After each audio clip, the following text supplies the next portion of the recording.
गजा पर इसराइल की जंग। गजा पर इसराइल के हमलों में शिद्दत। गजा को रेड क्रॉस ने जमीन पर जहन्नम करार दे दिया।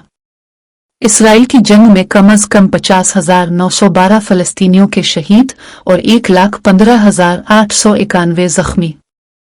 हमलों में शिद्दत आने के साथ ही जानलेवा हमले जारी हैं। ताज़ा तरीन अपडेट्स के साथ आपकी मेज़बान हिरा आपकी खिदमत में हाजिर है।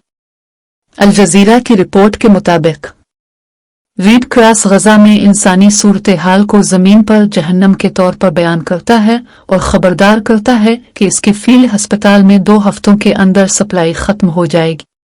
गजा में 36 इसराइली फ़िज़ाई हमलों के अक़वाम मुत्तहिदा के तज़िये से पता चलता है कि सिर्फ ख़वातीन और बच्चे ही मारे गए, कोई फ़लस्तीनी जंगजू नहीं।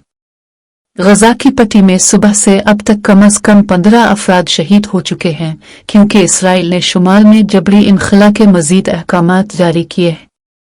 गजा की वजारत सेहत का कहना है कि गजा पर इसराइल की जंग में कम अज कम 50,912 फलस्तीनियों के शहीद और 1,15,891 जख्मी होने की तस्दीक हुई है। गवर्नमेंट मीडिया ऑफिस ने मरने वालों की तादाद 61,700 से ज्यादा बताते हुए कहा कि मलबे तले लापता होने वाले हजारों अफराद के बारे में ख्याल किया जाता है कि वो मर चुके हैं। हमास की ज़ेर क़यादत 7 अक्टूबर 2023 के दौरान इसराइल में कम अज कम 1,139 अफराद मारे गए हमलों और 200 से जायद को यरगमाल बना लिया गया। ताज़ा तरीन अपडेट्स के साथ दोबारा मिलते हैं। अल्लाह हाफिज।